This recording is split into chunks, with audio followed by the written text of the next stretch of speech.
Je salue le peuple de Dieu et tous les bien-aimés frères et sœurs en Jésus-Christ. Nous sommes réunis dans ce culte d'action de grâce.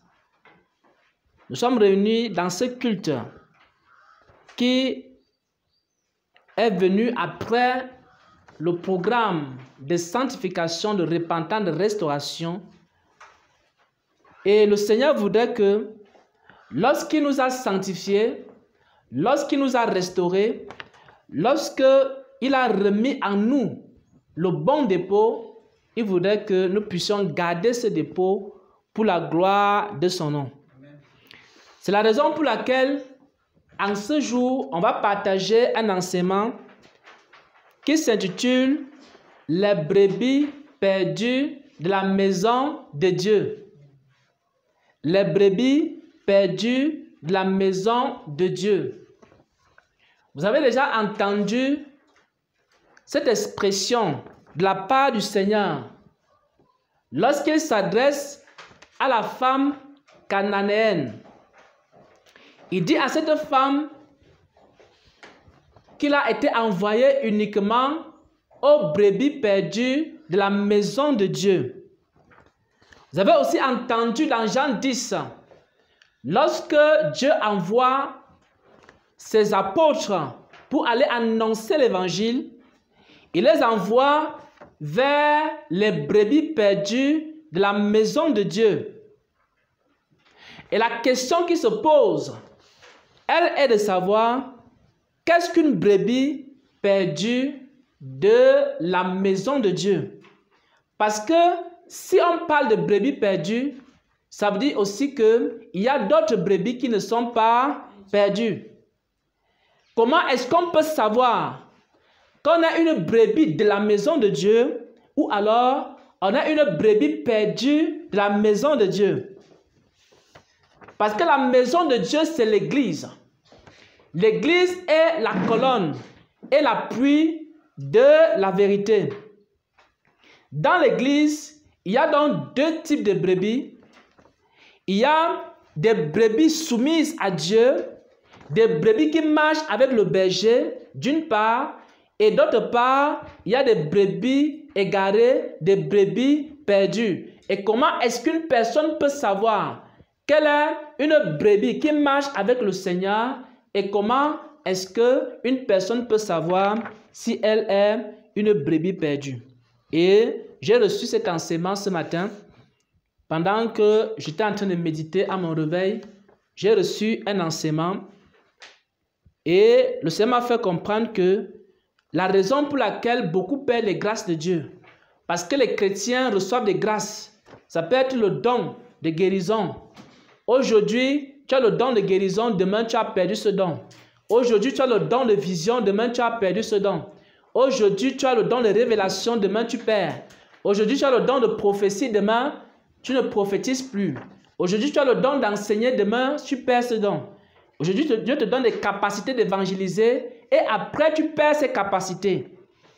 Alors, pourquoi est-ce que les gens perdent les grâces de Dieu? Pourquoi est-ce que les personnes ont des songes, des visions à un moment donné et les personnes perdent cela? Pourquoi est-ce que les personnes, à un moment donné de leur vie, reçoivent des cantiques, des révélations? Ils reçoivent des bénédictions de la part du Seigneur et à un moment donné, cela devient de plus en plus rare dans leur vie. On va voir tout cela dans cet enseignement intitulé « Les brebis perdues de la maison de Dieu ». On va s'appuyer sur un texte des Écritures. On va lire Luc 15 à partir du verset 11 jusqu'au verset 32. Pour partager cette parole, on va s'appuyer sur une histoire qui est très connue dans la Bible. C'est une histoire qui se trouve dans Luc 15 à partir du verset 11 jusqu'au verset 32.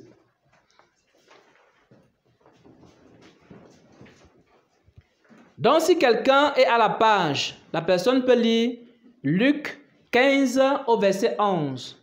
Luc chapitre 15 à partir du verset 11. Il dit encore, un homme avait 2 fils. Le plus jeune dit à son père, « Mon père, donne-moi la part de bien qui doit me revenir. » Et le père leur partagea son bien. Amen. Amen. Donc, on s'arrête là pour partager avec vous la première vérité. Parce que ce passage des Saintes Écritures, ou cette histoire que Jésus a racontée, cette parabole qu'il a rencontrée, c'est une parabole qui contient beaucoup de vérités. La parabole que certains intitulent la parabole du fils prodigue. La parabole des 2 enfants, 2 fils d'une même maison. Et ces enfants d'une même maison avaient un héritage. Et cet héritage a été partagé à ces 2 enfants. Première chose, il faut qu'on vous explique ce que c'est que l'héritage des enfants de Dieu. Parce que un enfant de Dieu, quelqu'un qui est né de nouveau, quelqu'un qui croit en Jésus-Christ comme son Seigneur et Sauveur, il a un héritage. Tout chrétien, toute chrétienne, tout serviteur de Dieu, toute personne qui a donné sa vie à Jésus a un héritage. Cet héritage, c'est quoi? Cet héritage, c'est la grâce de Dieu dans sa vie qui se manifeste de plusieurs manières. Cet héritage est d'abord céleste, mais aussi sur la terre, nous recevons de Dieu des dons spirituels. Parce qu'il est écrit, dans les derniers jours, je répandrai de mon esprit sur toute chair. Vos fils et vos filles prophétiseront, vos jeunes gens auront quoi? Des visions, et vos vieillards auront des songes. Oui, sur mes serviteurs, oui, sur mes servantes, je répandrai de mon esprit. Et Dieu a donné l'esprit de Dieu à tout ce qui lui appartient, c'est-à-dire tous ceux qui sont ses enfants. Ils reçoivent un héritage. Et maintenant, ils reçoivent l'esprit de Dieu qui se manifeste à travers des songes, des visions, des prophéties, des révélations. Ça, c'est une partie de l'héritage que nous avons. C'est pourquoi quelqu'un qui reçoit des grâces de Dieu, des talents de Dieu, des dons de Dieu, c'est quelqu'un qui possède des trésors de la part du Seigneur. C'est pourquoi l'apôtre Paul dit que ces trésors, nous les avons dans des vases de terre, d'argile. C'est-à-dire que lorsque Dieu t'a sauvé et que tu lui appartiens, il met en toi des talents, il met en toi des dons, il met en toi des capacités. Cette capacité-là, c'est cet héritage-là que Dieu te donne. Il n'existe pas un enfant de Dieu à qui Dieu n'a pas mis un talent. Il n'existe pas un serviteur de Dieu en qui Dieu n'a pas mis des talents. Il n'existe pas de chrétien. Que tu sois un ancien chrétien ou alors un jeune converti, Dieu a mis en toi quelque chose. Et cela fait partie de ton héritage. C'est pourquoi la Bible dit qu'il a appelé les uns comme apôtres, les autres comme prophètes, les autres comme pasteurs, les autres comme docteurs, les autres comme évangélistes. Et ensuite, parce que nous sommes enfants de Dieu, nous sommes des nouvelles créatures en Christ. Les anciennes choses sont passées et toutes les choses sont devenues nouvelles. Ça fait aussi partie de notre héritage.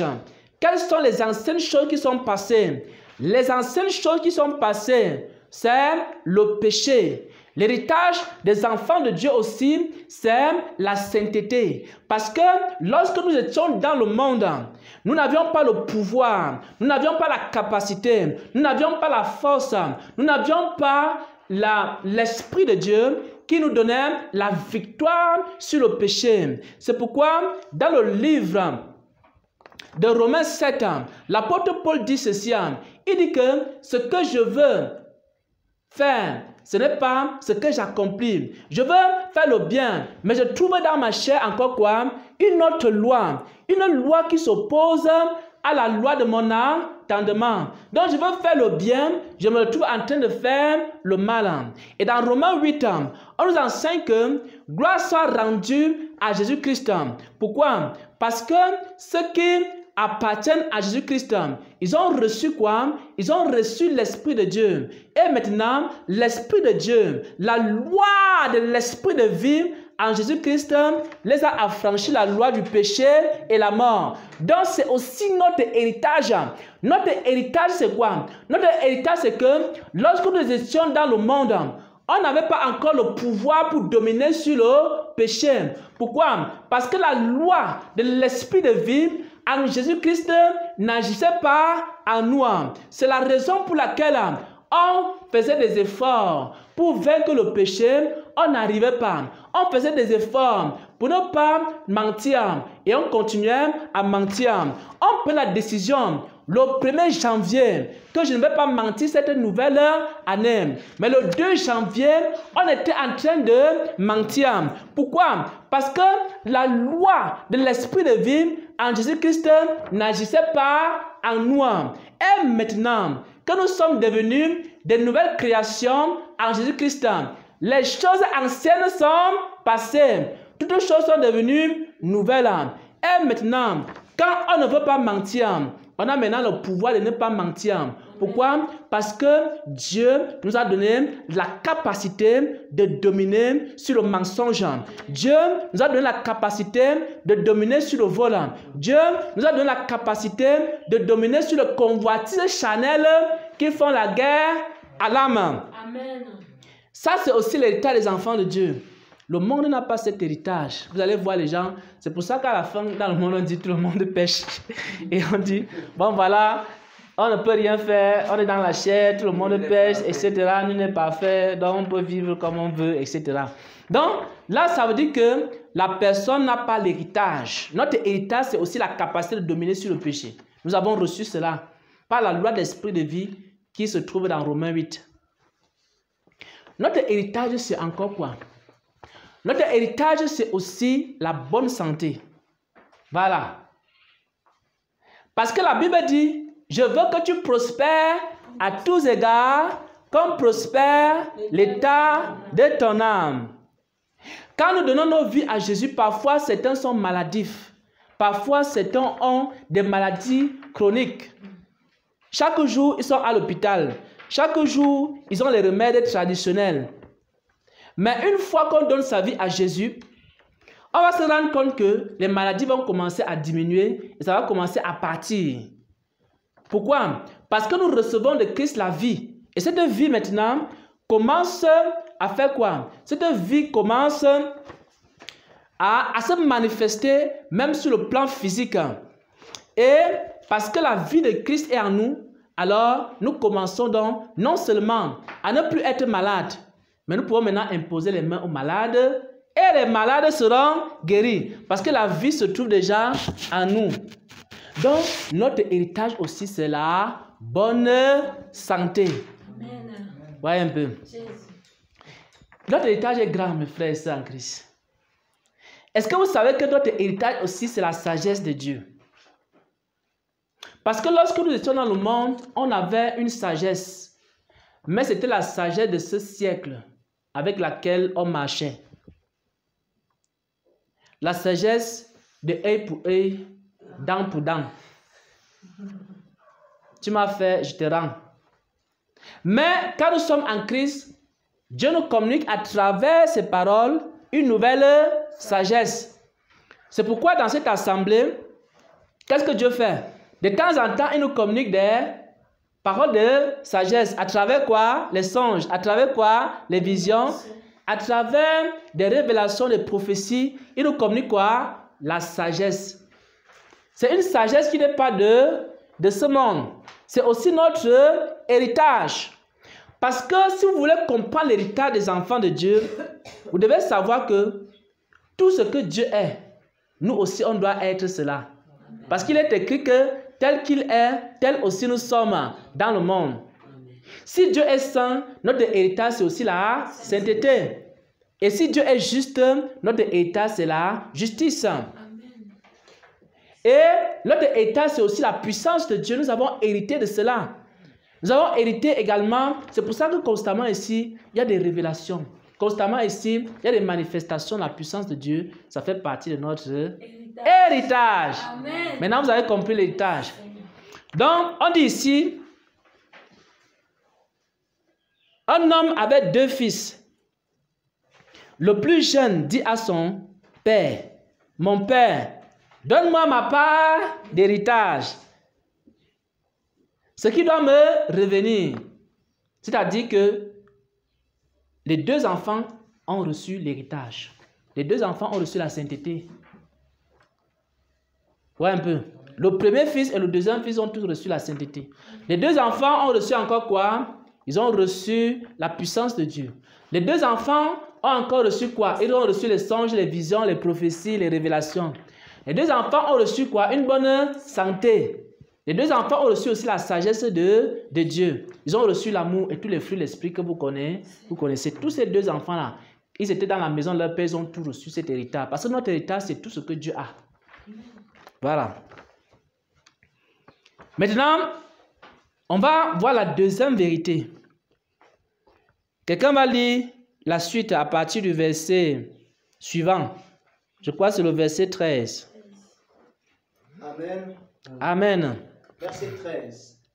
Peu de jours après, le plus jeune fils, ayant tout ramassé, partit pour un pays éloigné, où il dissipa son bien en vivant dans la débauche. Lorsqu'il eut tout dépensé, une grande famine survint dans ce pays, et il commença à se trouver dans le besoin. Amen. Amen. On va s'arrêter là pour partager la deuxième vérité. La première vérité, c'est que si je suis un enfant de Dieu, j'ai reçu l'héritage et tout ce que Dieu a m'appartient. La sagesse, la sainteté, la pureté, la révélation, toutes ces choses-là, ça m'appartient. La deuxième vérité ici, c'est que lorsque je sors de la maison de Dieu, parce que si vous voulez comprendre le mystère des brebis perdues de la maison d'Israël, il faut savoir que lorsque le fils qui était plus jeune a décidé de sortir de la maison de Dieu, il n'était plus sous l'autorité de son père. Comprenez bien, les brebis perdues de la maison d'Israël, il y a un enfant qui est resté sous l'autorité de son père. Il y a un autre enfant qui a quitté l'autorité de son père. Quand tu quittes l'autorité de Dieu, même si tu avais la santé, même si tu avais quoi? La puissance, même si tu avais quoi? La révélation, même si tu avais quoi? La sainteté, quand tu quittes l'autorité de Dieu, toutes ces choses-là commencent à disparaître de ta vie. Parce que l'héritage que nous avons en tant qu'enfants de Dieu ne tient que lorsque nous sommes fils de Dieu, lorsque nous sommes soumis à Dieu, peuple de Dieu, enfants de Dieu, frères et sœurs en Jésus-Christ.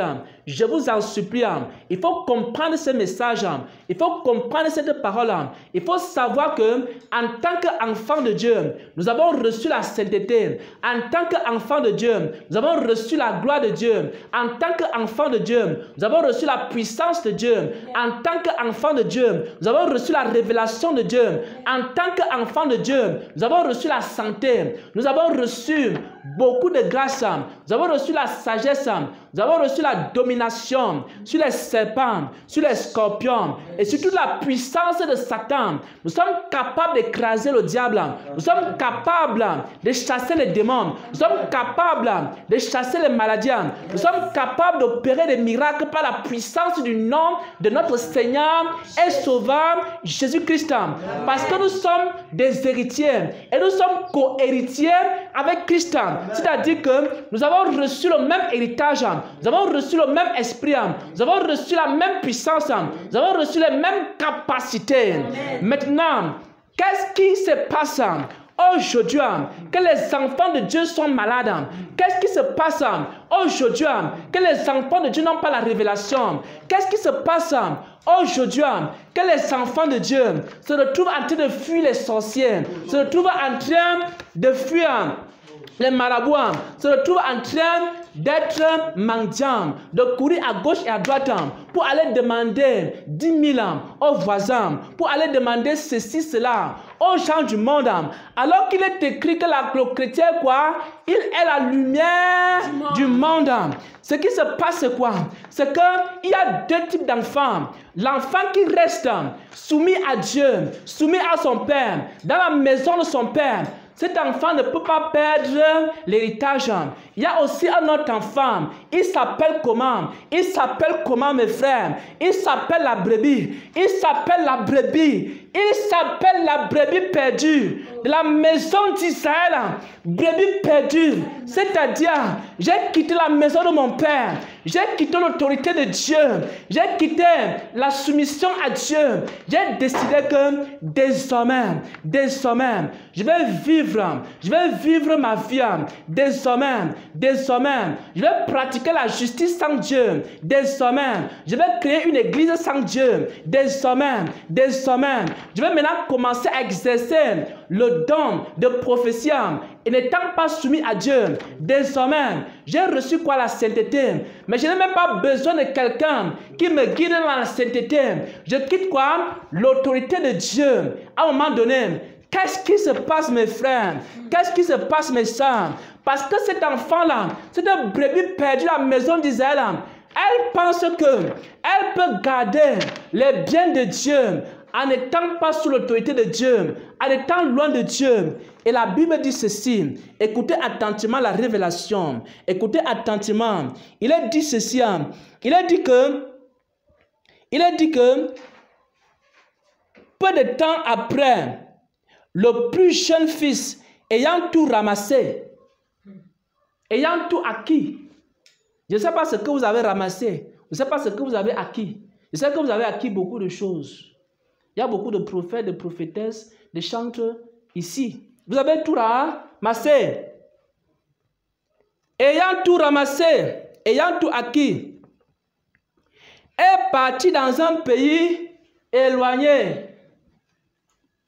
Voyez, la sœur, elle est venue. Elle a reçu le don de prophétie, les visions, dans la maison de Dieu.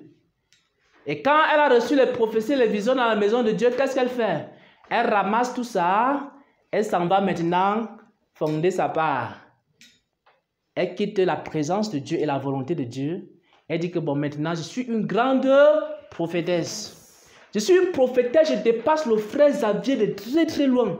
Parce que quand moi je prophétise, et quand j'ai mes visions sont claires, mes visions sont précises. Voici mon héritage. Je vais quitter la maison de mon père avec tout cet héritage-là. Et je m'en vais créer mon église. Église, la sainteté divine. Vous avez compris ce que j'ai dit?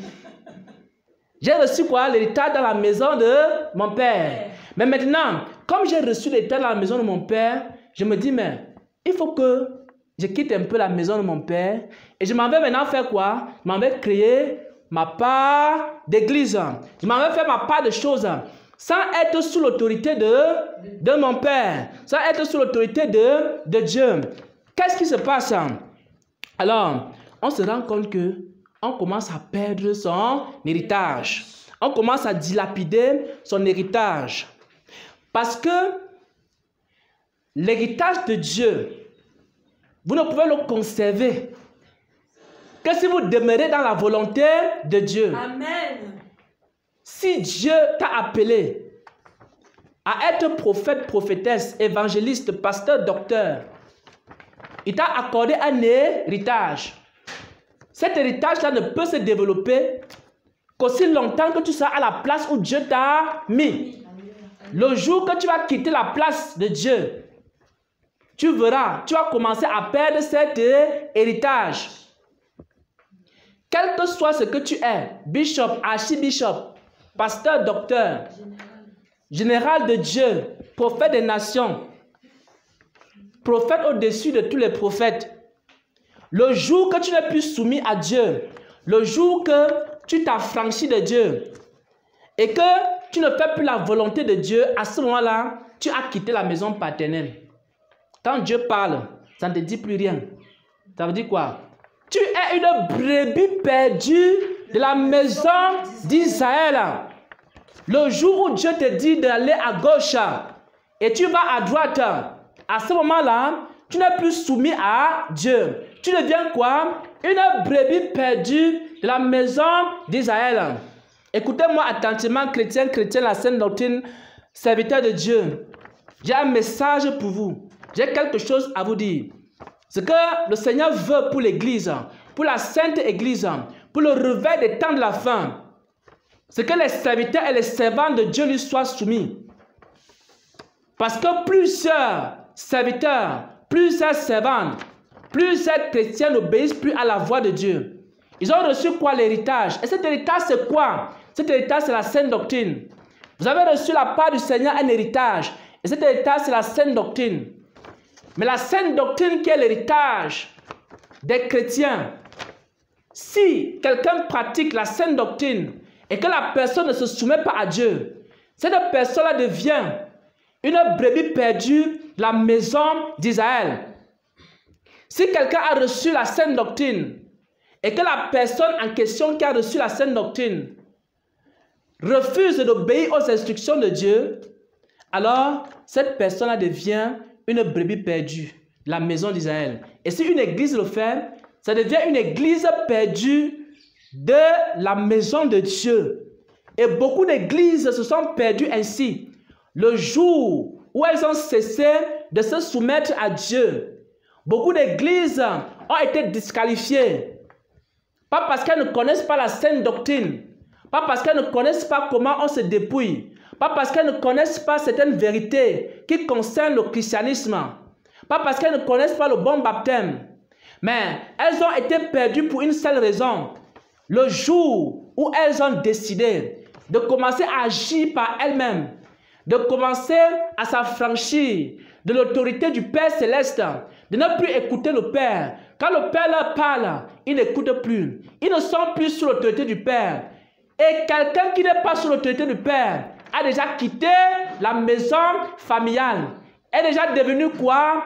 Une brebis perdue de la maison d'Israël. Il y a beaucoup de pasteurs qui sont des pasteurs perdus de la maison d'Israël. Il y a beaucoup d'apôtres qui sont des apôtres perdus de la maison d'Israël. Dieu marchait avec eux. Dieu faisait des miracles à travers eux. Dieu se manifestait dans leur vie. À un moment donné, ils se sont affranchis de Dieu. Et à ce moment-là, ils ont commencé à perdre petit à petit les biens de Dieu. Alors, voici ce que vous devez comprendre. On ne perd pas l'héritage en un jour. Écoutez attentivement la révélation. Il y a certains qui disent, nous on fait encore les miracles. Oui. Vous allez vous rendre compte que vous avez commencé par les grands miracles. Les miracles vont devenir maintenant les moyens miracles. C'est ce qui s'est passé avec le fils prodigue. Vous pensez que le fils prodigue a perdu les biens en un seul jour? Je vais vous lire la révélation. Écoutez. Peu de jours après, le jeune fils, ayant tout ramassé, partit pour un pays lointain et dissipa son bien en vivant dans la débauche. Il a commencé à dissiper. Aujourd'hui, il commence à perdre ceci. Demain, il perd cela. Vous voyez un peu, il y a des gens qui étaient calmes. Ils ont commencé à perdre leur calme. D'autres étaient consacrés. Ils ont commencé à perdre petit à petit leur consécration. D'autres avaient la puissance. Pas qu'ils ont perdu. Elle a commencé à diminuer. Donc, petit à petit, on dilapide les biens. Lorsqu'il eut tout dépensé, il n'a pas tout dépensé en un jour. Parce que l'héritage que vous voyez ici, c'est un héritage grand. Et quand un serviteur de Dieu a amassé beaucoup de grâce, beaucoup de dons, beaucoup de talents, il ne va pas perdre tout ça en un seul jour. Vous allez commencer à voir que cette année 2024, on commence à remarquer que non, l'apôtre est devenu de plus en plus colérique. L'apôtre est devenu de plus en plus non consacré. Il commence à prendre des décisions sans consulter Dieu. Et vous allez voir qu'en 2025, ça va encore continuer. Et jusqu'à ce qu'on va se retrouver en 2027, en 2028, la personne aura déjà tout dilapidé, c'est bien. Donc, comment est-ce que vous savez qu'une personne est une brebis perdue de la maison d'Israël? c'est lorsque petit à petit, la grâce de Dieu commence à diminuer dans sa vie. Il est en train de dilapider, petit à petit, c'est bien. Et parfois, le Saint-Esprit commence à toquer à la porte de la personne et lui dit, mon fils, reviens à la maison. La personne continue dans la rébellion. Et plus elle continue dans la rébellion, plus la grâce ne fait que diminuer. La personne ne fait que dilapider, c'est bien. Et au fur et à mesure, on va se rendre compte que dans son église, après 3 ans, après 4 ans, après 10 ans, on se rend compte que c'est même plus, c'est pire que l'église catholique. Je vous dis la vérité, c'est ce qui arrive. Ça ne va pas commencer que les gens ne vont pas manifester. Tu connais l'histoire des églises ici au Cameroun. Beaucoup d'églises, comme la vraie église de Dieu. Je vais donner le livre hier. C'était une église qui était remplie de la gloire de Dieu. Nous n'avons même pas encore commencé à faire l'œuvre de Dieu. Je vous dis la vérité. Parce qu'au fur et à mesure que nous serons les enfants à la maison et qu'on va se soumettre à Dieu, qu'est-ce qui va se passer? Dieu ne fera que nous remplir des bénédictions. Et ceux qui vont s'éloigner, Dieu ne fera que les enlever toutes ces bénédictions-là. Pas que c'est Dieu qui les enlève. En fait, ils sont en train de perdre seulement. Ils vont seulement perdre. Ils perdent. Pendant qu'ils perdent, nous, on sera en train de gagner. Rendez-vous dans 2 ans. On va voir la différence entre la brebis perdue de la maison d'Israël et la brebis soumise de la maison d'Israël. Je ne vous donne pas 2 ans. Ne commencez pas à faire les débats avec les gens. C'est une perte de temps. Un peu de temps seulement, vous verrez. Vous verrez ce qui va se passer avec la brebis perdue. Comment la brebis ne fera que perdre. Et vous allez voir ce qui va se passer avec les brebis soumises. Et vous allez commencer à entendre. Mais dans l'église de Sainteté là-bas, mais c'est maintenant le pasteur qui fait ceci, c'est lui qui fait cela. Mais le pasteur là, il a déjà engrossé combien de filles là-bas dans l'église? Vous allez